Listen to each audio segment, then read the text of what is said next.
किसान भाइयों, आज की इस वीडियो में हम बात करेंगे गेहूं की फसल में बालियां निकलते समय हमें कौन कौन से कार्यों को करना चाहिए, कौन सी खादों और स्प्रे का प्रयोग करना चाहिए जिससे कि हमारी पैदावार बढ़ सके। और हम बात करेंगे इस वीडियो में कि गेहूं की फसल में बालियां निकलने आने के बाद में हमें कौन कौन सी सावधानियां रखनी चाहिए और कौन सी स्प्रे का प्रयोग करना चाहिए जिससे कि हमारी गेहूं की जो पैदावार है साथियों वो बढ़ जाए। इसके साथ साथ बालियों के दाने का जो भराव हो वो बहुत बढ़िया हो और दाने जो है किसान भाइयों काफ़ी चमकदार और वजनदार आए। तो आज इन सभी के बारे में हम आपको कंप्लीट जानकारी देने वाले हैं साथियों। तो यदि आप हमारे कृषि मित्र चैनल पर पहली बार आए किसान भाइयों, तो चैनल को सब्सक्राइब करके बेल आइकन को जरूर दबा लीजिएगा ताकि आगे भी आपको ऐसे ही वीडियोज़ मिलती रहें। किसान भाइयों, जब हमारी गेहूं की फसल में बालियां निकल रही होती हैं तो यह हमारी फसल की जो अवस्था होती है यह काफ़ी ज़्यादा इम्पोर्टेंट मानी जाती है। इस समय पर किसान भाइयों हमें कुछ सावधानियों को रखना होता है और कुछ किसान भाइयों खास खादों का भी प्रयोग करना रहता है जिससे कि जो हमारी पैदावार है साथियों वो अंत में जाकर के बढ़ जाए। सबसे पहले हम बात करते हैं कि इस समय पर हमें कौन से स्प्रे खाद का प्रयोग करना चाहिए, किस स्प्रे खाद की आवश्यकता हमारे गेहूं के पौधे को इस समय पर साथियों होती है। सबसे पहले तो किसान भाइयों आपको अपने खेत में जाना है, फसल का निरीक्षण करना है। यदि आपकी जो गेहूं की फसल है किसान भाइयों उसमें थोड़ा सा पीलापन देखने को मिल रहा है, फसल आपकी थोड़ी सी कमज़ोर दिख रही है किसान भाइयों, तो इस समय पर आपको नंबर 1 पर जिस स्प्रे का प्रयोग करना चाहिए अपनी गेहूं की फसल में, इसका नाम है 13-0-45। इसमें किसान भाइयों 13% नाइट्रोजन देखने को मिलता है, 0% फास्फोरस देखने को मिलता है और 45% तक पोटाश पाया जाता है। इसका प्रयोग किसान भाइयों अगर आप थोड़ी सी कमज़ोर फसल में करेंगे या फिर ऐसी फसल में करेंगे जिसमें आपको नाइट्रोजन की कमी दिख रही है तो साथियों यह सबसे बड़ी रिजल्ट आपको निकाल करके देगा। इससे आपकी पैदावार भी काफ़ी बढ़ जाएगी।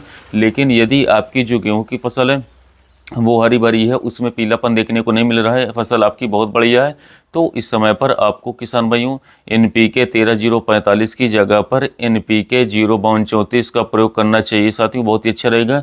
इसको डालने से किसान भाइयों बहुत सारे फायदे आपको देखने को मिलेंगे, जैसे कि आपकी जो गेहूं की बालियां होंगी किसान साथियों उनका साइज़ बढ़ेगा, बालियों में किसान भाइयों दाने का भराव काफ़ी ज़्यादा बढ़िया तरीके से होगा, गेहूँ की आपकी जो बालियाँ होंगी वो स्वस्थ होंगी। इसके साथ साथ बालियों में किसान भाइयों काफ़ी बढ़िया और शानदार दाने का भरा होगा। यदि साथियों हम NPK 0-34 की मात्रा डोज के बारे में बात करें तो लगभग आप 1 किलोग्राम ले सकते हैं और इसके साथ साथ 150 लीटर पानी में घोल बना करके इसको आप स्प्रे कर सकते हैं। कुछ किसान भाई NPK 0-34 में बोरोन को मिला करके भी प्रयोग करते हैं, लेकिन किसान भाइयों जब हमने किसी भी कृषि विशेषज्ञों से बात करी तो उन्होंने ये बताया कि गेहूं की फसल में बोरोन का कोई खास काम नहीं रहता है। तो यदि आप गेहूं की फसल में बोरोन का प्रयोग नहीं करते हैं तो किसान भाइयों कोई फ़र्क आपको पैदावार में देखने को नहीं मिलेगा। आप सिर्फ NPK 0-34 का भी प्रयोग कर सकते हैं अच्छे रिजल्ट के लिए। यदि किसान भाइयों आप गेहूं की फसल में 13-0-45 का प्रयोग करते हैं तब भी आपको मात्रा इतनी रखनी है, 1 किलोग्राम प्रति एकड़ के हिसाब से लेना है, 150 लीटर पानी में घोल बना करके आपको इसका स्प्रे कर देना है।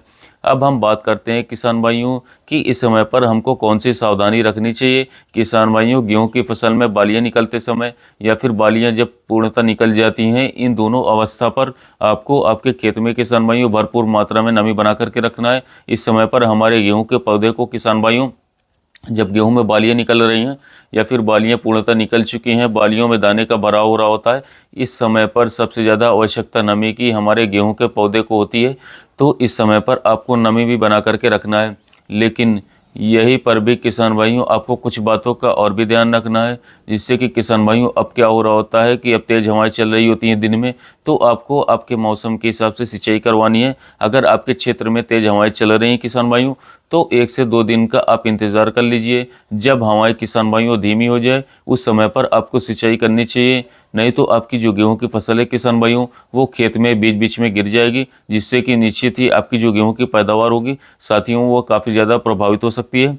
और एक बात का और आपको ध्यान रखना होगा, जब आप इस समय पर गेहूं की फसल में सिंचाई करें तो शाम के समय गेहूं की सिंचाई करें, क्योंकि शाम के समय किसान भाइयों हवाएं बहुत ही ज़्यादा साथियों धीमी चलती हैं और हमारी गेहूं की फसल किसान भाइयों गिरेगी नहीं। तो किसान भाइयों 100 की सीधी बात यह है कि इस समय पर हमारे गेहूं के पौधे को पर्याप्त मात्रा में नमी की आवश्यकता होती है, तो आपको नमी बना करके रखना है। अब हम बात करते हैं किसान भाइयों कि यदि गेहूं की फसल में बालियां पूर्णतः निकल चुकी हैं तो इस समय पर हमें कौन सी बातों का ध्यान रखना चाहिए और क्या इस समय पर हमें किसी भी खाद और स्प्रे का प्रयोग करना चाहिए। किसान भाइयों जब गेहूं की फसल में बालियां निकल जाती हैं, इस समय पर आने के बाद बहुत ढेर सारे किसान भाई जो हैं अस्वस्थ हो जाते हैं और वो घर जाकर के बैठ जाते हैं और कुछ नहीं करते और सोचते हैं कि अब तो हमारी गेहूं की फसल की बढ़िया पैदावार होगी ही।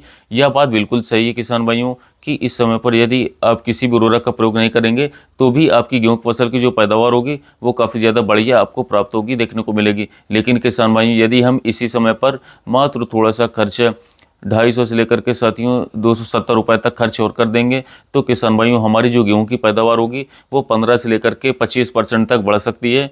मतलब किसान भाइयों हमारी जो गेहूं की पैदावार होगी वो लगभग 1 से लेकर के 2 कुंटल प्रति एकड़ तक बढ़ सकती है, यदि इस समय पर किसान भाइयों हम एक ऐसे स्प्रे का प्रयोग करते हैं जिसकी आवश्यकता इस समय पर हमारे गेहूँ के पौधे को सबसे ज़्यादा होती है। अब गेहूं की फसल में बालियां निकलने के बाद में किसान भाइयों आपके गेहूं के पौधे को आवश्यकता होती है पोटाश की। जी हाँ किसान भाइयों, यदि इस समय पर आप पोटाश का प्रयोग करेंगे अपने गेहूं की फसल में तो काफ़ी शानदार रिजल्ट आपको देखने को मिलेगा। पोटाश किसान भाइयों आप स्प्रे के माध्यम से भी डाल सकते हैं और किसान भाइयों इसके अलावा MOP जो हमारा 60% वाला होता है उसको किसान भाइयों आप लगभग 15 से 20 किलोग्राम प्रति एकड़ के हिसाब से बुरकाव भी कर सकते हैं। सबसे बढ़िया रहेगा किसान भाइयों कि आप जो है स्प्रे के माध्यम से प्रयोग करें, क्योंकि जब आप स्प्रे के माध्यम से 0050 का प्रयोग करेंगे तो भी आपकी जो गेहूं की फसल है किसान भाइयों वो काफ़ी कम समय में ही पोटाश को ले लेगी। इसके साथ साथ पोटाश अपना रिजल्ट तुरंत दिखाना चालू कर देगा। अब आइए जान लेते हैं किसान भाइयों पोटाश डालने के बाद हमें कौन से फ़ायदे गेहूँ फसल में देखने को मिलेंगे, हमारे गेहूँ की पैदावार कैसे बढ़ने वाली है। किसान साथियों सबसे बड़ा फ़ायदा तो ये होगा पोटाश डालने से कि आपकी जो बालियाँ होंगी वह स्वस्थ होंगी। बालियों में किसान भाइयों अक्सर आपने देखा होगा कि कुछ बालियाँ खाली रह जाती हैं, बालियों में भरपूर दाने का भराव नहीं हो पाता है। पोटाश डालने से किसान भाइयों आपकी गेहूं की फसल में बालियों में भरपूर मात्रा में दाने का भरा होगा। इसके साथ साथ दाने की जो क्वालिटी होगी किसान भाइयों वो बहुत बढ़िया और बहुत ही शानदार होगी। दाने आपके चमकदार और इसके साथ साथ वजनदार होंगे, जिससे कि किसान भाइयों निश्चित ही आपकी जो पैदावार होगी वो आपको अधिक से अधिक देखने को मिलेगी। साथ ही किसान भाइयों यदि इस समय पर आप पोटाश का प्रयोग करेंगे तो भविष्य में जब तेज़ हवाएं चलती हैं किसान साथियों तो उससे भी हमारे गेहूं का जो तना होता है वह थोड़ा मजबूत होता है। इसके साथ साथ हमारी गेहूं की फसल जल्दी गिरती नहीं है। यह भी फ़ायदा किसान भाइयों इस समय पर हमारे गेहूं की फसल में NPK 0050 या फिर पोटाश डालने से मिलता है। यदि किसान भाइयों 0050 की हम डोज की बात करें, मात्रा के बारे में बात करें तो इसकी मात्रा आप लगभग 1 किलोग्राम ले सकते हैं। 120 से लेकर के 140 लीटर पानी में इसका घोल बना करके साथियों आप स्प्रे कर दीजिए। बहुत ही बढ़िया, बहुत ही सुंदर, बहुत ही शानदार रिजल्ट आपको देखने को मिलेगा इसका आपको। और जो गेहूं की पैदावार होगी साथियों वो पिछले वर्ष के मुकाबले आपको ऑटोमेटिकली अधिक प्राप्त होगी। याती हम आज की हमारी जानकारी गेहूं की फसल के बारे में। यदि आपको हमारा ये वीडियो अच्छा लगा हो तो हमारे चैनल कृषि मित्र को सब्सक्राइब कीजिएगा, घंटे के निशान को जरूर दबाइएगा। साथ ही मिलते हैं नए वीडियो में।